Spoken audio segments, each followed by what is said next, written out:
आज देश हम लोग अब 75 साल आज़ादी के पूरे कर रहे हैं और 75 साल के बाद ये वाला वर्ष जो है 75वां साल है आज़ादी का। जाहिर तौर पे देश के लिए एक बहुत खुशी की बात है और दिल्ली सरकार भी दिल्ली के लोगों के साथ मिलके इसको बहुत भव्य तरीके के साथ पूरा साल इसको मनाएंगे हम अपने 75 साल को। साथ साथ आज 75 साल पूरे करने पे ये सोचने की ज़रूरत है कि लोगों की एस्पिरेशंस क्या हैं, क्या वो एस्पिरेशंस पूरी हुई आज 75 साल के बाद।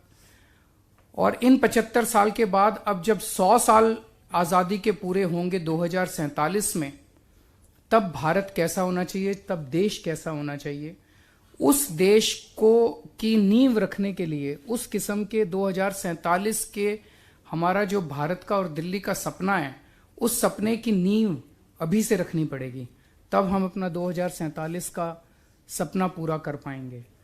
उस नींव को रखने का काम आज इस बजट ने किया। तो एक तरफ ये माननीय वित्त मंत्री जी ने जो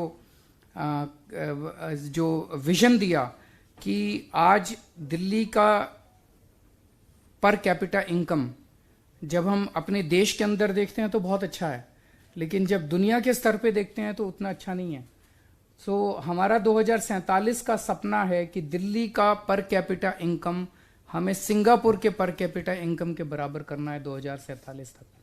उसके लिए हमें दिल्ली के पर कैपिटा इनकम को 16 गुना बढ़ाना पड़ेगा। वो बढ़ाएंगे, उसके लिए जो भी करने की ज़रूरत है वो करेंगे। इस बजट के अंदर विजन दिया गया कि 2048 का ओलंपिक गेम दिल्ली के अंदर होना चाहिए। उसके लिए जो भी करने की ज़रूरत है उसके लिए दिल्ली बिड करेगा। 2048 के ओलंपिक गेम्स के लिए दिल्ली बिड करेगा। उसके लिए जो भी ज़रूरत है, जो भी इंफ्रास्ट्रक्चर क्रिएट करने की ज़रूरत है, जो भी दूसरी चीज़ें क्रिएट करने की ज़रूरत है, वो हम करेंगे। तो एक तरह से 2047 का विजन इस बजट के अंदर दिया गया है और हमारी 75 साल की आज़ादी के लिए को मनाने के लिए ढेर सारे कार्यक्रमों का इसके अंदर रूपरेखा तैयार की गई है। हमारे शहीदों को याद किया जाएगा और ख़ासकर शहीद आज़म भगत सिंह और बाबा साहब अम्बेडकर के जीवन और उनके संदेश, उनकी लेखनी, उसको जन जन तक पहुंचाने के लिए ढेरों कार्यक्रम किए जाएंगे, जिसके लिए स्पेशल बजट का प्रावधान किया गया है। दिल्ली में 500 जगह बड़े बड़े जो कनॉट प्लेस में हम तिरंगा देखते हैं उस किस्म के, उस साइज के बड़े बड़े तिरंगे लगाए जाएंगे। जब हम तिरंगे की तरफ देखते हैं तो हमारे अंदर एक देशभक्ति की भावना आती है, हम देशभक्ति की भावना से ओतप्रोत होते हैं। तो दिल्ली में जगह जगह तिरंगे लगाए जाएंगे, बड़े बड़े तिरंगे लगाए जाएंगे, ताकि जनता के अंदर देशभक्ति की भावना का संचार हो। इसी मौके के ऊपर शिक्षा को जन आंदोलन बनाया जाएगा। एक तरफ अभी जब हम शिक्षा की बात करते हैं तो स्कूलों की और कॉलेजों की बात करते हैं, लेकिन स्कूल और कॉलेज में तो शिक्षा का स्तर काफ़ी ऊंचा हो रहा है, सरकार लगी हुई है। लेकिन ये एक ऐसी चीज़ है जो केवल सरकार के करने से नहीं होगा। इसके लिए यूथ फॉर एजुकेशन कार्यक्रम शुरू किया जाएगा, जिसमें दिल्ली के युवाओं को, इसमें तो देश के युवाओं को जोड़ा जा रहा है, देश भर के युवाओं को जोड़ा जा रहा है कि जो बच्चे जिनके पास साधन नहीं है, संसाधन नहीं है, 10वीं का बच्चा है, 12वीं का बच्चा है, वो जानना चाहता है कि मैं करियर में क्या क्या कर सकता हूँ, उस बच्चे को गाइड करने के लिए हम उन युवाओं को जो अभी पास आउट होके कॉलेज में अपनी नौकरियां कर रहे हैं, उनको हम एनरोल करेंगे ताकि वो उनको फ़ोन के ऊपर गाइडेंस दे सकें। तो एक यूथ फॉर एजुकेशन कार्यक्रम के जरिए शिक्षा को एक जन आंदोलन बनाया जाएगा। दूसरा, इसी मौके पर 75 साल के मौके, आज़ादी के मौके पे योगा को भी एक तरह से हम जन आंदोलन बनाएंगे, योग और ध्यान को।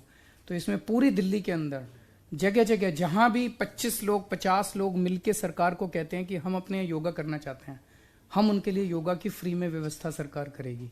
उनकी कॉलोनी के अंदर, उनके पार्क के अंदर जहां 25-50 लोग मिलके कहेंगे कि हम योगा करना चाहते हैं, हम उनके लिए योगा का इंतजाम। तो योग को भी एक इवेंट के रूप में नहीं, लेकिन इसको एक जिंदगी का हिस्सा, जनता की जिंदगी का हिस्सा बने, वो किया जाएगा। इसके साथ साथ जो अभी मुझे बेहद खुशी है कि अब वैक्सीन आ गया और वैक्सीन के जरिए हम कोरोना को मात दे रहे हैं। तो जितने सरकारी अस्पताल हैं जो प्राइवेट हॉस्पिटल हैं वहाँ पे आप पे करके अपनी वैक्सीन लगवाते हैं, लेकिन सरकारी अस्पतालों के अंदर दिल्ली में जो भी फ्री में वैक्सीन लगवाना चाहता है वो किसी भी सरकारी हॉस्पिटल में जाके फ्री में वैक्सीन लगा सकता है। दिल्ली की जनता को फ्री में वैक्सीन लगाने का दिल्ली सरकार का संकल्प है। पहली बार देश के अंदर महिलाओं के लिए स्पेशल क्लिनिक्स बनाए जाएंगे। जो हमने मोहल्ला क्लिनिक बनाए, अभी तक 496 मोहल्ला क्लिनिक बन के तैयार हो गए। अब महिलाओं के लिए स्पेशल मोहल्ला क्लिनिक बनाए जाएंगे ताकि महिलाएं अपने इलाके के अंदर, अपने मोहल्ले के अंदर, बगल में जाके अपने इलाज करवा सकें। दिल्ली के हर नागरिक को हेल्थ कार्ड दिया जाएगा और हेल्थ कार्ड के जरिए उस हेल्थ कार्ड में अब उसको अपना एक्सरे, अपनी एमआरआई, अपना वो सब रखने की जरूरत नहीं है। सारा डेटा क्लाउड के ऊपर होगा और आप किसी भी हॉस्पिटल में, शुरू में केवल सरकारी हॉस्पिटल में इसको लागू करेंगे, फिर प्राइवेट हॉस्पिटल्स में भी करेंगे। तो आप केवल अपना हेल्थ कार्ड ले जाइए और आपके सारा डेटा उसके ऊपर अवेलेबल होगा। आपका सब कुछ पूरा एक बहुत ही elaborate health information management system बनाया जा रहा है। आपको डॉक्टर की अपॉइंटमेंट भी उसके जरिए मिल सकती है, आपको लाइनों में सब कुछ जो है वो हेल्थ मैनेजमेंट सिस्टम के ऊपर होगा। और दुनिया का पहला वर्चुअल दिल्ली मॉडल स्कूल बनाने की कल्पना इस बजट के अंदर की गई है, जिसमें क्लासरूम की दीवारें नहीं होंगी, स्कूल की दीवारें नहीं होंगी।